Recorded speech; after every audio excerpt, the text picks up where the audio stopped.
오늘은 성경 속의 여인들 다섯 번째 시간으로 라합에 대해서 알아볼 텐데요. 라합이라는 인물을 본격적으로 알아보기에 앞서서 성경 전체에서 이 라합이라는 단어는 여호수아서뿐만 아니라 다른 곳에서도 등장합니다. 구약에서는 욥기에서 두 번 나오고요. 시편에서도 두 번, 그리고 이사야에서도 두 번 나오고, 신약에서는 마태복음, 그리고 히브리서, 그리고 또 야고보서에서 각각 한 번씩 등장합니다. 먼저 욥기에 등장하는 본문을 보면 욥기 9장 13절에 하나님이 진노를 돌이키지 아니하시나니 라합을 돕는 자들이 그 밑에 굴복하겠거든 이라고 나오고요. 또 욥기 26장 12절에는 그는 능력으로 바다를 잔잔하게 하시며 지혜로 라합을 깨뜨리시며 라고 나옵니다. 분명히 라합이라고 나와 있지만 우리가 아는 라합을 생각해서 본문을 읽게 되면 뭔가 좀 어색함이 느껴집니다. 조금 이따가 나오겠지만 라합은 정탐꾼을 도왔던 인물이지 도움을 받아야 했던 인물은 아니고요. 또 어느 정도의 도움은 필요했지만 조금 맥락상 좀 어색합니다. 또 의로운 인물로 등장하는 라합을 깨뜨린다라는 표현도 굉장히 어색하고요. 혹시 눈치를 채셨을지 모르겠지만 제가 성경에서 라합이 등장한다라고 했었을 때 인물이라고 하지 않고 단어라고 말씀드렸습니다. 그 말은 인물이 아닌 라합도 있다는 뜻인데, 이사야에 등장하는 본문을 보면요, 30장 7절에 애굽의 도움은 헛되고 무익하니라 그러므로 내가 애굽을 가만히 앉을 라합이라 일컬었느니라. 여기서 라합이라는 즉 라하브라는 말은요, 거대함 또는 폭풍, 교만이라는 의미를 지닌 명사입니다. 이것은 고대 근동 신화에서 전설적인 바다의 괴물로 알려져 있고, 또 바벨론의 주신인 마르둑과의 최초의 싸움에서 패배한 티아맛이라는 괴물과 같은 존재입니다. 그런데 이 괴물 라합 앞에 가만히 앉은이라는 표현을 썼는데, 이것은 괴물이 무력해져서 더 이상 아무런 힘과 또 능력도 발휘하지 못하는 상태에 있음을 나타내고 있습니다. 그렇기 때문에 이사야 30장의 맥락 속에서 애굽을 의지하는 것은 굉장히 어리석은 일이고 너희는 하나님을 의지하라라는 말씀의 맥락입니다. 여기서 라합이라는 말은 또 이렇게 애굽을 지칭한 용어로 쓰였고요. 이사야 51장 9절에서도 여호와의 팔이여 깨소서 깨소서 능력을 베푸소서 옛날 옛 시대에 깨신 것 같이 하소서 라합을 점이시고 용을 찌르시니가 어찌 주가 아니시며, 여기서도 이제 같은 맥락의 괴물을 가리키는 용어로 라합이 쓰였습니다. 그렇기 때문에 사실상 라합이라는 인물은 여호수아서와 신약에서만 등장한다는 것을 알 수 있죠. 인물 라합과 상관없는 본문을 먼저 살펴봤던 것은 나중에 성경을 읽다가 다른 곳에서 라합이라는 단어를 발견했을 때 또 성경을 오해하거나 당황해하지 않기를 바라는 마음에서 먼저 말씀을 드렸습니다. 그럼 이제 본격적으로 라합에 대해서 알아보도록 할 텐데요. 라합이 사는 여리고를 먼저 보면 여리고는 사해 북서쪽에 위치해 있었고, 여호수아가 가나안 정복 전쟁 당시에 굉장히 공을 많이 들인 도시였습니다. 2장에서 정탐꾼을 보내는 것부터 시작해서 6장에서 이제 실제 전쟁을 치르기까지 매 장마다 여리고가 등장합니다. 그만큼 여호수아는 모든 전략과 에너지를 여리고 정복에 집중하고 있는데요. 왜냐하면 여리고는 전략의 요충지였기 때문입니다. 가나안 땅 중부 산악지대에 살고 있던 사람들은 한 번도 이 동쪽으로부터 침입을 받아보지 않았습니다. 애굽이나 또 바벨론과 같은 가장 이 강한 나라들도 팔레스타인 지역을 쳐들어올 때 이 항상 서편에 있는 해변 광야길을 이용해서 왔습니다. 그곳은 매우 또 평평했고 또 도시들이 이곳저곳에 있어서 물과 양식을 조달받기 쉬웠기 때문이죠. 근데 동편길은 거의 불모지이고 또 사막에 자리 잡고 있어서 대규모의 군사들이 움직일 수 있는 환경이 아니었습니다. 그런 상황에서 이스라엘 백성들은 동쪽 길을 선택한 것이고, 또 동쪽에서 중부 산악 지역으로 올라가려면 여리고를 꼭 통과해야만 했습니다. 여리고는 또 교통의 요지였는데요. 예루살렘의 요단 동편, 또 갈릴리에서 예루살렘을 갈 때 거치는 곳이었습니다. 사무엘하 10장에서도 다윗이 암몬 왕의 죽음에 대해서 조문 사절을 보냈을 때 이 암몬 사람들이 첩자로 여겨가지고 수염도 자르고 이 옷을 자른 수치를 보였던 그런 장면이 나오는데, 이때 이들이 돌아가는 길에 수염이 자라기를 기다렸던 곳도 여리고였고요. 또 예수님이 갈릴리에서 예루살렘으로 넘어갈 때 또 여리고를 거쳐갔습니다. 여리고는 이 주변의 유일한 오아시스 지역이었습니다. 여러 개의 샘으로부터 물을 공급받기 때문에 농사가 잘 되었고요. 또 종려나무가 잘 재배되었기 때문에 신명기 34장에서도 종려나무의 도시라고 부르기도 했습니다. 여리고 지역에 물이 많았다는 것은 또 엘리사의 이야기를 통해서도 알 수 있는데, 이 열왕기하 2장에서 성읍의 위치는 좋지만 물이 좋지 않다고 불평하는 백성을 위해서 엘리사가 또 소금으로 이렇게 물을 고치고 열매를 맺게 하는 그런 물이 되게 하는 또 그런 역사를 벌여줬고요. 또 신약 시대에는 헤롯 대왕의 겨울 궁전이 있었을 정도로 주거에도 굉장히 적합한 지역이고 이 물과 토양과 기후가 조화를 잘 이루는 곳이었습니다. 이 모압과 암몬을 지나서 가나안의 중부 산지로 들어가려면 여기서 터전을 잡아야 했는데 여리고는 기원전 또 7천년부터 9천년까지의 문물이 발견되는 곳이었고 또 여리고가 에덴 동산이었다는 말이 나올 정도로 유서가 깊고 또 문화가 찬란한 곳이었습니다. 그렇게 여리고는 가장 오래된 성 가운데 하나였고요. 이 성벽은 이중으로 되어 있는 굉장히 견고한 성이었습니다. 그런 곳이 바로 오늘 이야기의 배경 장소가 됩니다. 라합이 처음 등장하는 여호수아 2장의 위치는 굉장히 독특한데요. 문학적 구조나 편집적인 관점에서 봤을 때 1장에서 3장으로 넘어가는 것이 사실상 굉장히 자연스럽습니다. 여호수아 1장 10절부터 11절을 보면 여호수아가 백성의 관리들에게 명령을 내립니다. 11절에 진중에 두루 다니며 그 백성에게 명령하여 이르기를 양식을 준비하라. 사흘 안에 너희가 이 요단을 건너 너희의 하나님 여호와께서 너희에게 주사 차지하게 하시는 땅을 차지하기 위하여 들어갈 것임이니라 하라. 그리고 나서 2장을 뛰어넘고 3장 1절을 보면요. 또 여호수아가 아침에 일찍 일어나서 그와 모든 이스라엘 자손들과 더불어 시딤에서 떠나 요단에 이르러 건너가기 전에 거기서 유숙하니라. 사흘 후에 관리들이 진중으로 두루 다니며 그러니까 1장에서 여호수아가 관리들에게 3일 안에 요단을 건널 것을 명령하고 또 3장은 관리들이 여호수아의 말을 받아서 백성에게 명령하는 장면으로 자연스럽게 이어지고 있는 것이죠. 그런데 그 흐름 속에 2장이 의도적으로 삽입되어 있다는 것입니다. 그것을 라합을 부각시키기 위한 저자의 의도가 담겨 있기 때문인데요. 여호수아서의 첫 부분에 있는 라합의 이야기는 가나안에 들어가야 하는 이스라엘의 역사 속에서 매우 중요한 역할을 합니다. 여호수아는 요단을 건너서 가나안에 들어가기 위해서 정탐꾼을 보내고 또 여리고성의 상황을 살피고자 하죠. 그 정탐꾼들이 머물게 된 곳이 바로 라합이라는 기생의 집입니다. 여기서 라합의 직업으로 나오는 기생은요, 히브리어로 조나라고 표기되어 있습니다. 이것은 창기, 또 창녀, 음부라는 의미를 갖고 있는데 성전 기생을 뜻하는 커데샤와 달리 세속 기생을 의미하는데 이게 라합의 신분을 분명하게 드러내주고 있습니다. 또 18절과 21절에는 라합의 가족의 생명을 보장해주는 의미로 붉은 줄을 창가에 매달아 놓는데 어떤 성경 주석가들은 그 붉은 줄이 라합의 직업을 나타내는 것이라고 말합니다. 그래서 아무도 그것을 라합이 내려놓았을 때 의심하지 않을 수 있었다는 거죠. 교회사에서도 많은 교부들이 이 붉은 줄이 어린 양 예수 그리스도의 보혈의 피를 가리키는 것으로 여겼습니다.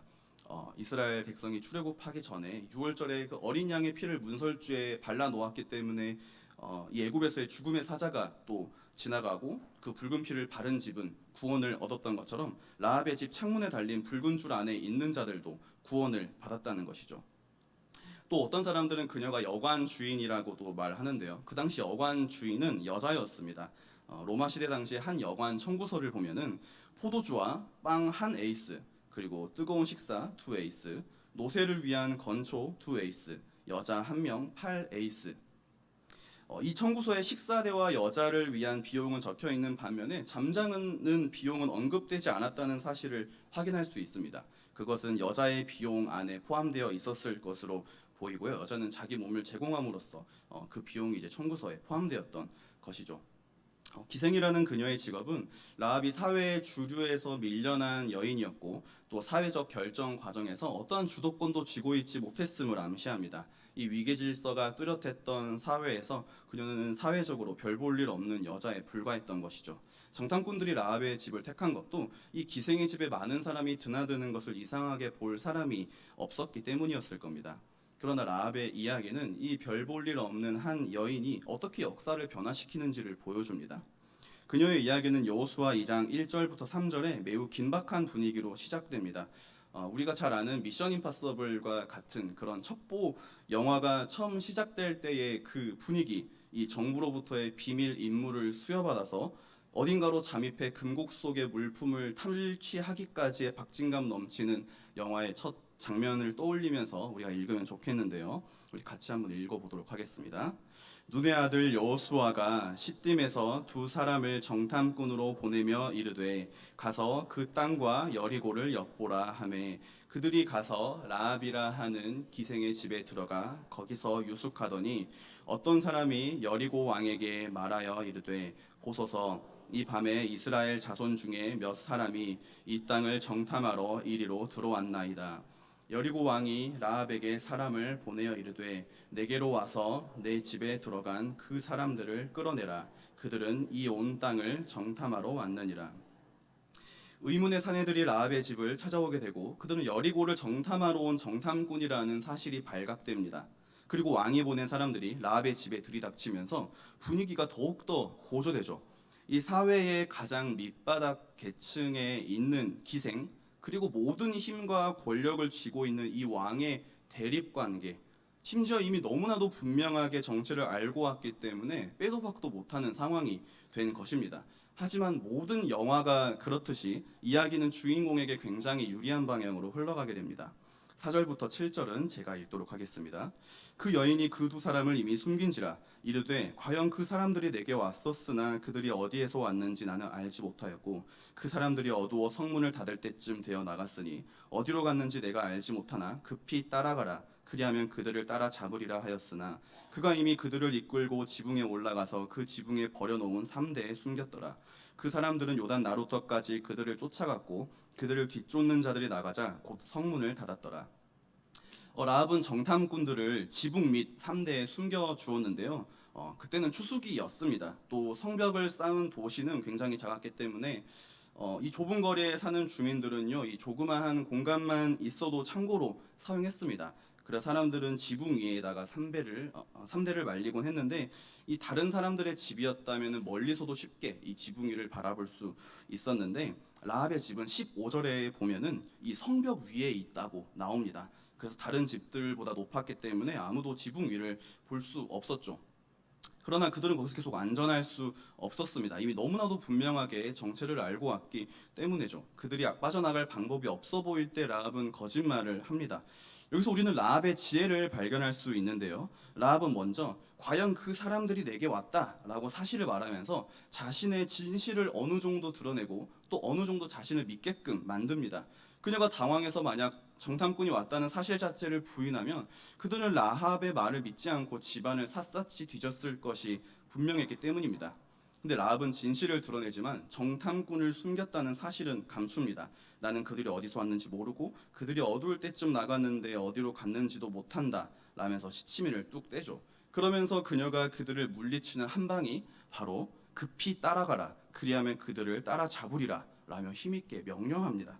굉장한 순발력을 보여주고 있는 것이죠. 그러면서 병사들이 밖으로 나가는 장면을 카메라가 비추다가 서서히 집 위로 올라가면서 지붕이 3대 밑에 숨어서 숨을 죽이고 있는 두 정탐꾼들의 눈을 클로즈업하면서 컷 하게 되는 것이죠.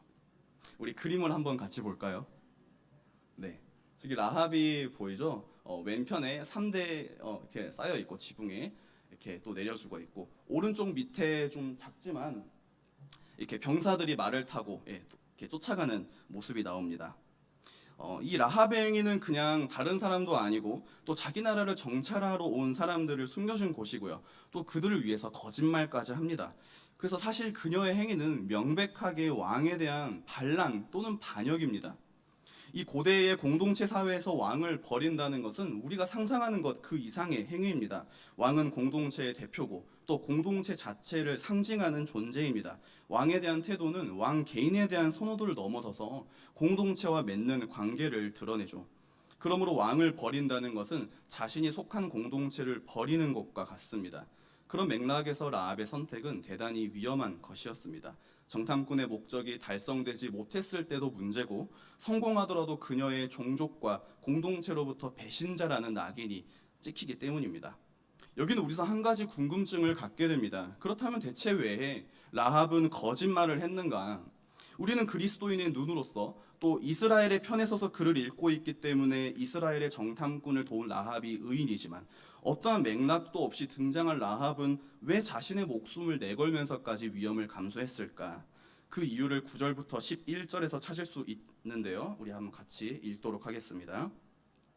말하되 여호와께서 이 땅을 너희에게 주신 줄을 내가 아노라. 우리가 너희를 심히 두려워하고 이 땅 주민들이 다 너희 앞에서 간담이 녹나니 이는 너희가 애굽에서 나올 때에 여호와께서 너희 앞에서 홍해물을 마르게 하신 일과 너희가 요단 저쪽에 있는 아모리 사람의 두 왕 시온과 옥에게 행한 일 곧 그들을 전멸시킨 일을 우리가 들었음이니라. 우리가 듣자 곧 마음이 녹았고 너희로 말미암아 사람이 정신을 잃었나니 너희의 하나님 여호와는 위로는 하늘에서도 아래로는 땅에서도 하나님이시니라. 고대 사회에서 신은 이 공동체의 정체성과 연결되어 있습니다. 신은 공동체의 질서와 또 안녕을 유지시켜주는 존재이고 그러한 신에 대한 믿음을 갖고 섬기는 것은 공동체 구성원으로서 마땅한 일이었습니다. 그런 사회에서 고대 사람들은 종종 다양한 천체를 신으로 섬겼는데 특히 태양이나 또 달 같은 것들은 풍요를 보장하는 존재였기 때문에 많은 종족에게 숭배의 대상이었습니다. 근데 라합이 사는 여리고라는 이름에는요, 달 신을 섬기는 곳이라는 뜻이 들어가 있습니다. 여리고 사람들이 섬겼던 달 신이 바로 풍요를 상징했던 건데 아까도 여리고가 굉장히 이렇게 풍족한 도시라고 말씀을 드렸습니다. 근데 문제는 그들이 섬기는 달 신과 또 달 신을 섬김으로 인해 얻고자 하는 풍요로움을 일반 사람들은 온전히 누릴 수 없었다는 데에 있습니다. 풍요는 소수의 지배층에 귀속되는 것이 일반적이고 대다수의 일반인들에게까지 나누어지지 않았습니다. 특히 라합처럼 사회적으로 하층 계급에 속한 사람들에게는 이 풍요와 비옥이라는 것이 그림의 떡이었을 겁니다. 그래서 풍요한 사회 속에서 일반인들이 느끼는 박탈감 속에는 그 사회를 움직이는 권력층에 대한 실망과 저항이 쌓여갔던 것이죠. 그러한 실망이 그들이 섬기는 신에 대한 불신으로까지 연결되었을 거고 아마 라합은 새로운 신을 갈망하는 사람 중에 하나였을 겁니다. 이러한 추측은 여호와의 행위에 대한 그녀의 고백에서 엿볼 수 있는데요. 11절에 그녀는 여호와가 하늘에서뿐만 아니라 땅에서도 하나님 되심을 고백합니다. 땅에서 일어난 일, 그러니까 10절에 이스라엘이 애굽에서 나올 때 여호와께서 홍해 물을 마르게 하시고 또 아모리의 두 왕을 전멸시킨 일들 같이 여호와의 전능하심에 대한 고백은 역으로 보면 그동안 그들이 섬겼던 그들의 신으로부터는 전능함을 경험하지 못했다는 것을 알 수 있습니다.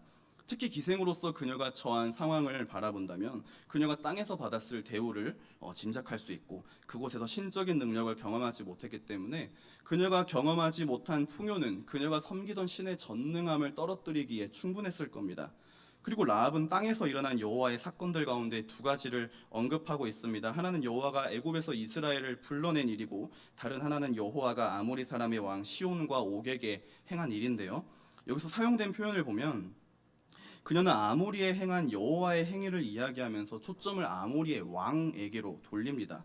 왕이 그 공동체를 대표하기 때문이기도 하지만 이 시온과 옥에게로 집중하는 것은 지배자를 치리하는 여호와에 대한 라합의 이해를 보여줍니다.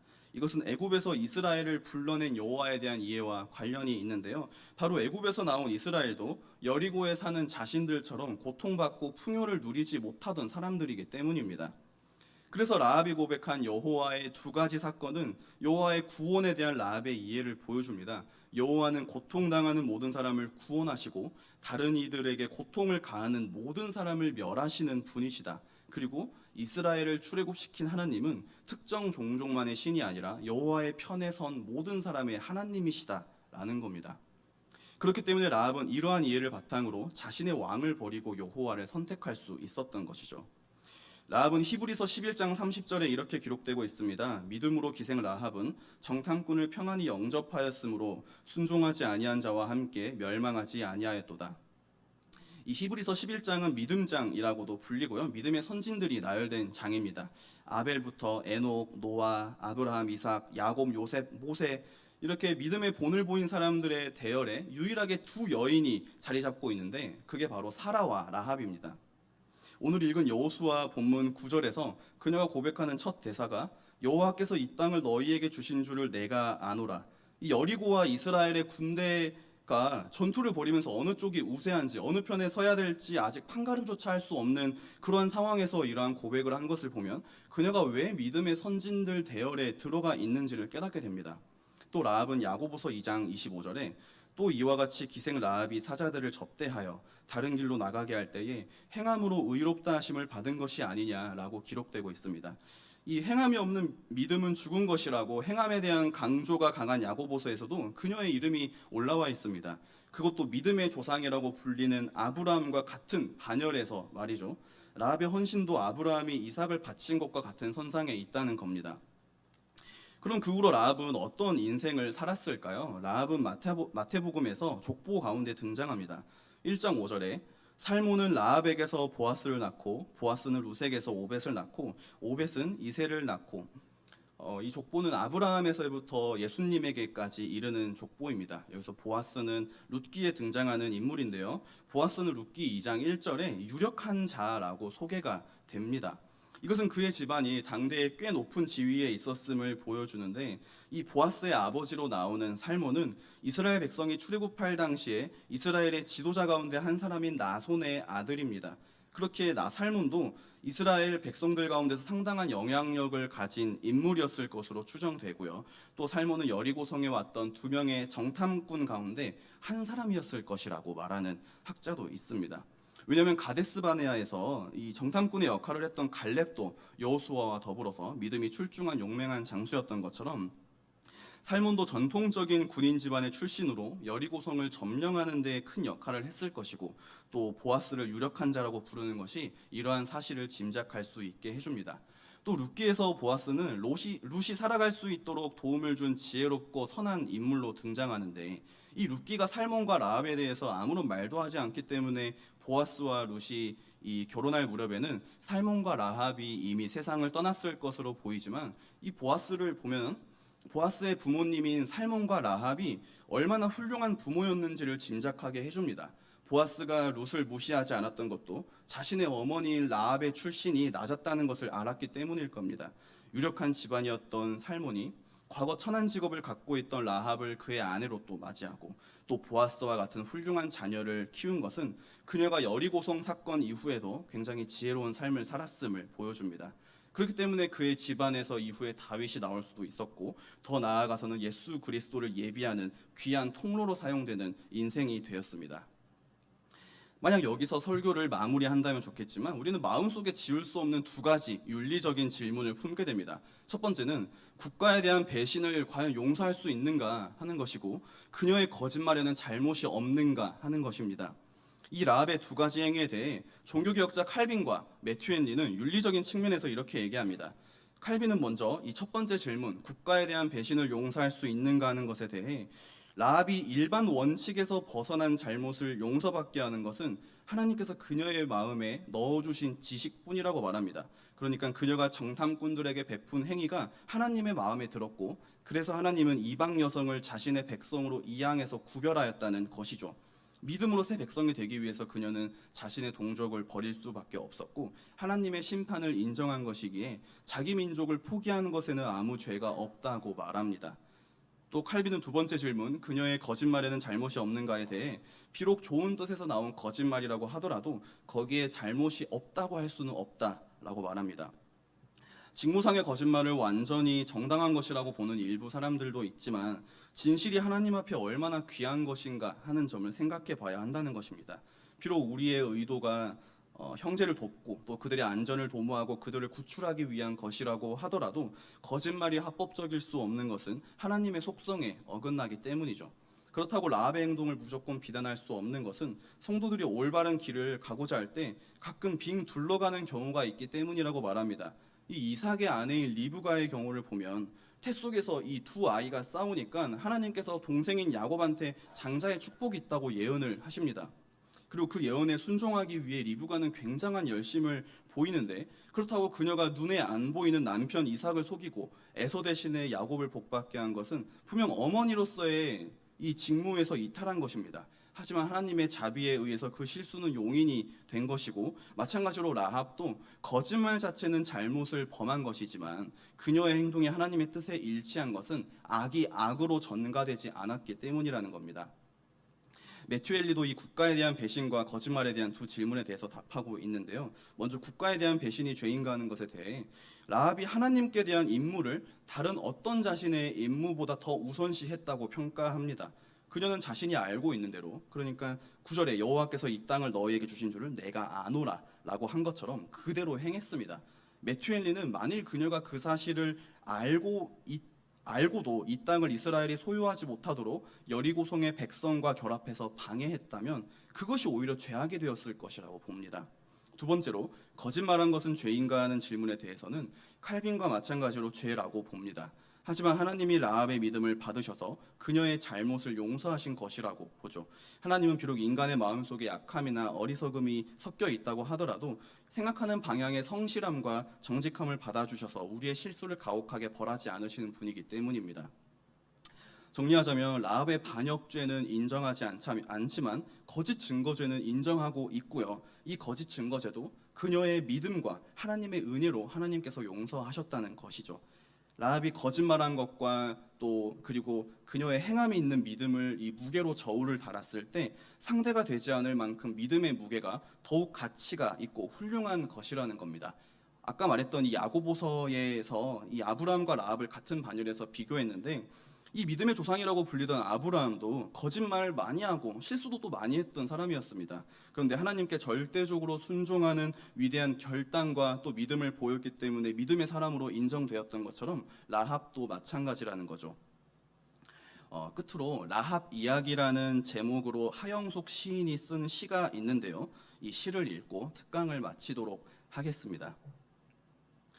라합은 여리고 성벽 위에 붙은 성냥갑 같은 집에서 먹고 살기 위해 몸을 팔았다. 그에게는 그 날이었다. 그런 어느 하루 알지 못하는 신이 찾아와 운명의 문을 두드렸다. 쫓기던 이스라엘 정탐꾼이 황급히 숨어든 것이다. 그는 그들을 지붕이 3대 속에 숨겨주고 한밤중 밧줄로 달아내렸다. 그 무렵 그는 야훼의 소식을 들었다. 바로를 10번 쳐 무릎 꿇리고 홍해를 말려 노예를 건네주셨다는, 산들을 쳐 해방을 선포하며 언덕을 평평한 평지로 만드신다는 분. 그래, 이중 조세와 노역, 억압과 지배를 강요하던 내몰려 몸밖에 팔 것 없던 가나안을 버리고 일가 친척들을 한 곳에 모아들여 약속의 분홍줄을 달아내렸다.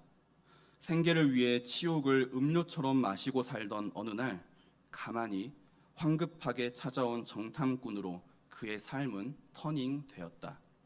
기도하시겠습니다. 사랑이 많으신 하나님 아버지, 감사드립니다. 주님께서 오늘 우리에게 라합이라는 인물을 통해 우리가 어떻게 살아가야 될지를 다시 한번 고민하게 해주셨습니다.